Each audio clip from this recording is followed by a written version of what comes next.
सरकारी भवनों में वाटर ड्रेनेज सिस्टम होना चाहिए। इसका परिणाम यह रहा है कि पूरे बारिश का पानी जिला अस्पताल में भर गया। अधिकांश सरकारी बिल्डिंगें जिधर अनिवार्य होता है, जिधर पीआईसीयू है और डायलिसिस होता है, पोस्टमार्टम हाउस, वो पूरा लिप्त था पानी से, जमीन नहीं दिख रही थी कहीं। वजह यह कि वाटर ड्रेनेज सिस्टम नहीं है। मैं अस्पताल के अधिकारियों से भी बात करूंगा। आपने लाया संज्ञान में, मेरे से जो योगदान होगा मैं योगदान करूंगा। मेरे निधि से अगर कुछ हो सकता है तो मैं आपके सामने कर रहा हूँ। मैं अपनी निधि भी लिखूंगा बजट के बाद, यदि मुझे कोई निधि मिली नहीं है। लेकिन अस्पताल में लोग जिंदगी बचाने जाते हैं, वहाँ अगर ऐसी स्थिति पैदा हो कि इन्फेक्शन फैल जाए और लोग इलाज कराने जाए मर के आए, वो बहुत ही दुखदायी, पीड़ादायक, दुर्भाग्यपूर्ण होगा। मेरे से जो हो सकेगा मैं करूँगा। अधिकारियों से बात करके, कल मैंने सीएमएस से बात किया था, वो कुछ डायलिसिस में 10 बेड बढ़ाने के लिए मुझसे निवेदन कर रहे थे। मैंने बोला आप नहीं कर दीजिए, मेरे जो हाथ में है, मेरे जो हाथ में है सब कुछ मैं करूँगा। और अगर अभी नहीं तो निश्चित रूप से सरकार बदलेगी। जो लोग बोला करते थे कि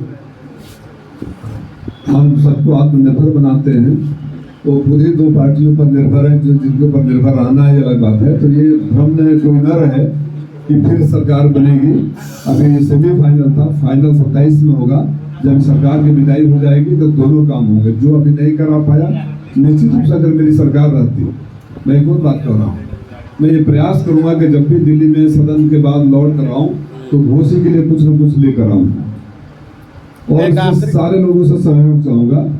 तो जो अभी विकास नहीं कर पाया, भ्रष्टाचार की जांच से अगर कहीं नहीं रोक हो पाई, तो जब सरकार बदलेगी तो दोनों काम निश्चित रूप से पूरा करूंगा। सांसद जी, ग्रीनलैंड की जमीन पर लगातार 2 दिनों से बुलडोजर चल रहा है, जिसमें एक सपा का नेता अभी उसमें जद में है।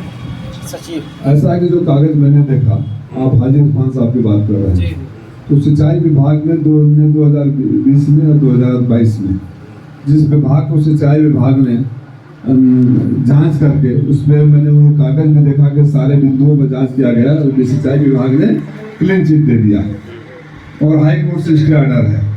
और आपने एक चीज़ और गौर किया कि नहीं किया, जब उनका जो नोटिस का डिटेल है उसमें जात का नाम मुसलमान लिखा है। ये मुसलमान जात को चिन्हित करके और हाई कोर्ट के आदेश के बावजूद, तो सबसे पहले अगर दोनों रिपोर्ट सिंचाई विभाग का गलत है तो उन अधिकारियों के खिलाफ FIR होना चाहिए जिन्होंने जांच कर बिंदुवार रिपोर्ट दिया है। आप कागज मांगिएगा उनसे। मैंने कल कागज लगने के बाद अधिकारियों से बात किया है। मुझे उम्मीद है DM साहब से थोड़ा उम्मीदें ज़्यादा रहती है, क्योंकि अभी तक ऐसी कोई बात नहीं हुई है कि वर्तमान के दोनों अधिकारी अभी तक ऐसा कोई बड़ा मुद्दा नहीं आया। उम्मीद करता हूँ कि न्याय होगा। नहीं न्याय होगा तो हर चीज़ का न्यायालय है ना, न्यायालय। कुछ अहंकारी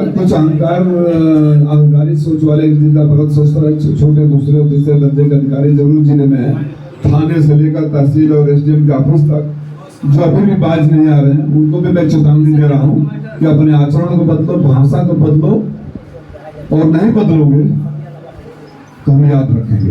आप शिक्षा विभाग की शुरुआत की मऊ BSA ऑफिस में स्थिति है कि बाबू शिक्षकों का फोन से अटेंडेंस लेते हैं और जो नहीं मिलता है तो उससे वसूली चल रही है। तो अधिकारी बाबुओं का पूरा राज चला है, बाबू वसूली कर रहे शिक्षा विभाग में।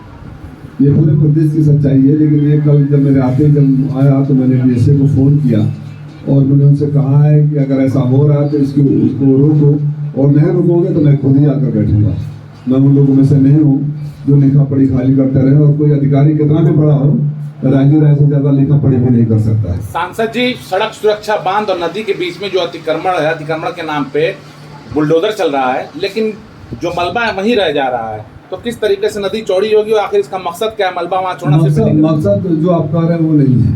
मकसद उनका है, मैंने बोला ना, सर्टिफिकेट पर, नोटिस पर मुसलमान जात लिखा हुआ है। ये क्या काफी नहीं है?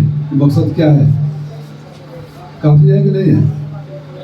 अगर कोई सही सकारात्मक मकसद हो तो मैं आपके साथ हूँ, मैं खड़ा चलूँ। मैं भी चाहूँगा कि कल्पनाथ राज्य के सपनों का, जिला सपनों का विकास सुंदर हो, स्वच्छ हो, सुसज्जित हो, चौड़ा हो, अतिक्रमण मुक्त हो। लेकिन आप चिन्हित करके कार्रवाई करेंगे तो हिसाब किताब होता रहेगा। जिंदगी बड़ी अजीब है, किसी न किसी मोड़ पर मुलाकात होगी। सांसद जी, हाथरस वाले कांड पर बाबा को क्यों बचाया जा रहा है? जो बचा रहे होंगे वो बचाएं। मैं एक बहुत बेसिक, मैं देखो मैं हमेशा बेसिक मुद्दा, आप लोग अटेंडेंस की बात कर रहे थे, मैंने उसकी जड़ कहाँ है उस पर चोट किया है, और उसमें आप लोगों का सहयोग चाहता हूँ कि ऐसा क्यों हो रहा है, क्या होना चाहिए। यह सच्चाई है कि अगर आप पत्रकार साथी पत्रकार सम्मेलन करना चाहें तो आपको थाने से लेके एसडीएम तक का परमिशन लेना पड़ेगा। जब तक आप चढ़ावा नहीं चढ़ाओगे वो परमिशन नहीं मिलेगा। तो जिन अधिकारियों ने अगर इतने की भीड़ थी तो निकलने का रास्ता क्या था, पानी का रास्ता क्या था, एम्बुलेंस है कि नहीं है, परमिशन दे कैसे दिए? तो मान लो कोई बाबा है, कोई नेता है, कोई इवेंट मैनेजर है, वो कार्यक्रम करता है तो चाहेगा कि ज़्यादा से ज़्यादा भीड़ है, पर कानूनी प्रक्रिया में उसको आवेदन करना होगा, जांच के उपरांत अनुमति दी जाती है। तो जिन लोगों ने पैसे लेकर या किन्हीं परिस्थितियों में अनुमति दिया था बिना इंतजाम किए, उन अधिकारियों पर कार्रवाई क्यों नहीं हो रही, ये भी बात होनी चाहिए। जो चेयरमैन है वर्तमान में, वो जितना भी कार्य हो रहा है वो सब मंत्री जी पर ठिकरा उसका हो रहा है कि ये मंत्री जी का कार्य है, जब सवाल उनसे किया जा रहा है, क्योंकि साफ सफाई व्यवस्था बहुत ही बढ़ता है मऊ में, नगर पालिका में। नालों की साफ सफाई हुई है लेकिन आधी अधूरी है। अगर बात आपकी सही है, क्योंकि मैंने तो मेरे से तो कभी कुछ कहे नहीं, मैं विचार संज्ञान में लाया। अगर आपकी ये बात सही है तो मंत्री जी को उस पर संज्ञान लेना चाहिए। मैं फिर गवर्नमेंट में निवेदन करूँगा, सारे संबंधित लोगों से बिना किसी के नाम लिए, घोषी के लोगों ने हमें चुना है, माननीय मंत्री जी हम लोग के अग्रज हैं, सबसे सीनियर हैं,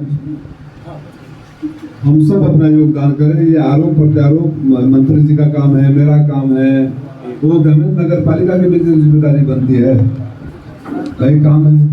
तो आप काम किसी का गुणवत्ता पर कोई कम्प्रोमाइज नहीं। जो सबसे गंभीर मुद्दा मुझे लग रहा है कि इसके जड़ में वही है जो आप पत्रकार साथियों ने उठाया कि ठेका कहीं से दिया जाता है, और फिर जब ऐसा होगा तो निश्चित रूप से ठेकेदारों के बारे में सोचा जाएगा, जनता के बारे में नहीं सोचा जाएगा। मैं उम्मीद करता हूँ कि ये गलत जानकारी आपको हो, लेकिन अगर ये जानकारी सही होगी तो इस पर सवाल जवाब जरूर होंगे। मंत्री जी, सर, मैं नीतीश हूँ सर। शारदा नारायण अस्पताल के पीछे एक विद्यालय है जहाँ पर छोटे छोटे बच्चे पढ़ने आते हैं। उस ग्राउंड में काफी तकलीफें, पानी भर जाता है, वहाँ की टीचर है वो खुद विकलांग है, समस्या का निराकरण नहीं हो रहा है। साथियों, माँ के पेट से बच्चे को आने में भी 9 महीना लगता है। अभी तो मेरे कुछ दिन हुए, आप लोगों से अनुरोध करूंगा, मैं आपकी तारीफ करूंगा जिस पे बाकी से आप शहर की समस्याओं को उठा रहे हैं। ये बहुत जरूरी है जनप्रतिनिधियों को फीडबैक मिलना, और उम्मीद करता हूं कि फीडबैक सबको मिल रहा होगा और सब उसको सीरियसली लेकर एक साथ मिलकर सबका समाधान करेंगे।